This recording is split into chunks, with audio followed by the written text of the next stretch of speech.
Hi, it's Therese and I'm here for Altenew, and I have a Take Two with Therese video to share with you today. And I'm going to be focusing on this. It's the limited edition, an exclusive sunlit flower card making kit, and I'm going to make a couple of cards using pretty much just this kit today. But first I'm going to go through what you get in the kit. Starting with the Artist Marker Starter Set, has 3 different coloured markers in it, a mango smoothie, cotton candy and a frayed leaf. It has a cube of the permanent blank ink. Now this is a great versatile ink and can work really well with the artist markers. It actually is perfect for them. Have a layering die called the Sunlit Butterflies die. You can use these either on their own or as a layer. It has 12 card bases. They're just the white cardstock, a nice heavy cardstock, and 12 envelopes as well. And these are just a variety of colours of the cardstocks that Altenew have coordinating envelopes for their cardstocks, and they're nice bright colours.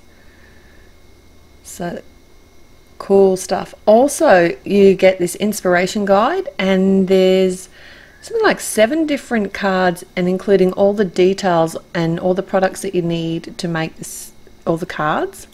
And the best thing is you get this awesome stamp set called Sunlit Flowers, and it has a layering stamp as well as some nice bold outline flowers and leaves. Okay, so I'm going to start by making my card base. So these are pre-scored.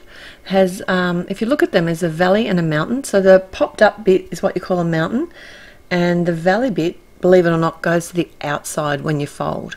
So when you're folding your card, make sure that it just stops your card from cracking, or your cardstock from cracking. You don't have to have it scored like that, but it does make a big difference. And to come in with the bone folder like I'm doing here just gives you that lovely sharp edge. So my first card that I'm going to make today is a really simple one. I'm actually using one of the envelopes. This is the Lagoon colour. It's a really pretty blue colour, and I'm using my paper trimmer to cut it down. So today you'll notice I'm using everything out of the kit. I'm not adding anything but my tools, and I'm only using minimal of those, and adhesive. So if you get this kit, you can make so many different card designs, including the inspiration that comes with the kit. And the 2 cards that I make here today, there's like heaps that you could do. Okay, so these are a photopolymer stamp. They're a photopolymer stamp, and I'm just using a block, and they hold on to these stamp blocks really well. Because it's a new stamp, I've got just a simple plastic, it's just a white normal eraser, and prepping my stamp so the ink holds nicely to the actual stamp. Another way to prep your stamp is just to stamp it off a few times on a piece of scrap paper. So this Lagoon paper is cut slightly smaller than the front of my card, and I'm using the permanent black ink that comes in the set, and I'm creating my own background. When I stamp out a background, what I like to do is make sure that some of the images are actually stamped off the edge of the paper or the cardstock, which is usually what I would use, and I rotate my stamp as I'm stamping so it looks like it's on different angles. Another thing you could do with this particular design is actually adhere this panel to a piece of white cardstock, and then you could pop it up on the front of the card. It just gives you lots of options. But for me today, all I did after I'd stamped out the panel was attach it to the front of my card directly. But to pop it up would just give it that take it to that next level. You'll notice here I am filling in my gaps with the edges of the stamp as well. So these card bases, they can either be used as a portrait or a landscape style, and the panel that I've cut out could be the same as well. I could do it either way, but I've decided to use it as a portrait style. So I've got some dotted adhesive. This is an Altenew glue tape. This works really well. It is a little bit forgiving, so if you don't adhere something correctly the first time, which we all do, it does give you that little bit of time that you can lift it up again and replace it back down. But once it's adhered, it will hold really strongly. My sentiment today, I'm going to actually stamp. I've sacrificed one of the card bases. There I go. Just just like that. I cut it straight down the middle. And I've got the thank you sentiment. I didn't stamp it out very well the first time, so I'm coming in again with the black ink and stamping it. And I find it easiest, if I wanted to create a little sentiment like this, is to stamp it across along the base of an edge of the cardstock, and then I can come in with my paper trimmer and trim it down. It saves me trying to line it up perfectly on a little tiny scrap piece of paper or card. And then all that's left to do is to add some foam squares. So these have adhesive on either side of them, and attach this to the front of my card.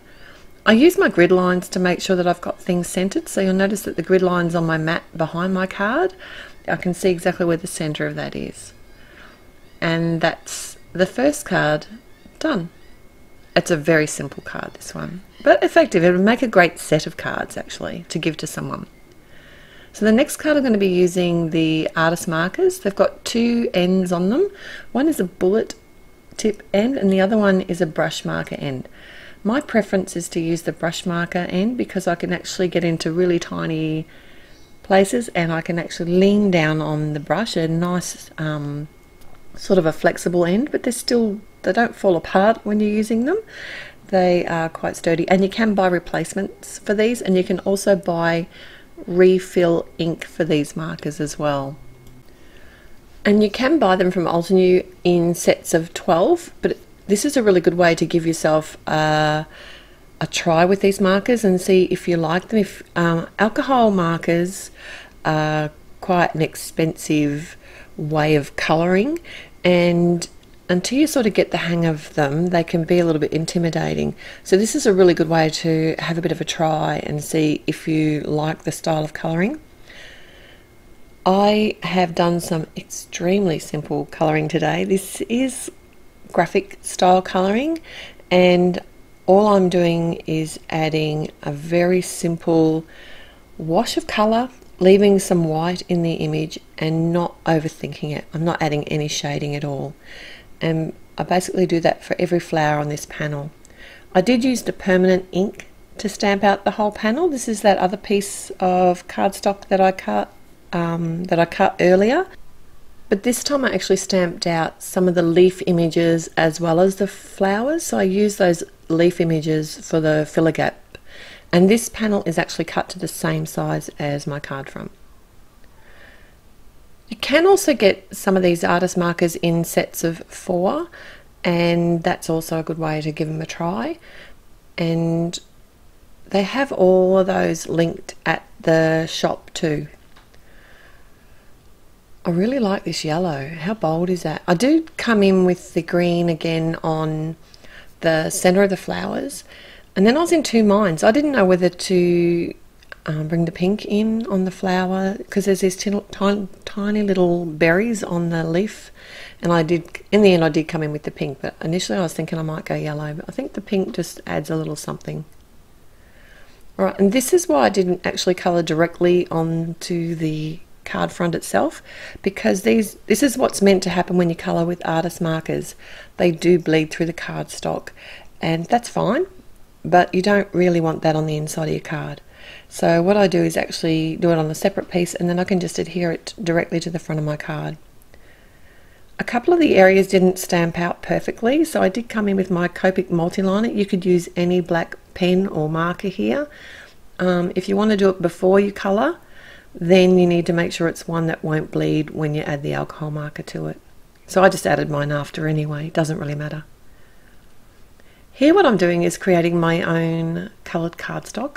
I'm using the artist marker yet again, and then stamping out the word hello, which comes in the stamp set as well, 3 times.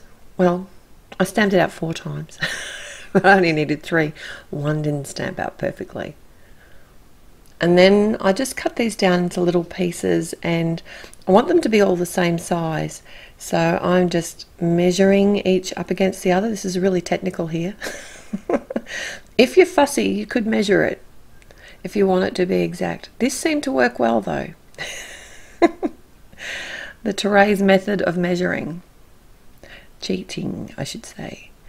And all I have to do then is I decided to pop up all of these little hellos on the front and center of my card. I really wanted to add some sequins to this card, but I promised myself I was only going to use the kit. So if you've got some sequins in your stash, go for it.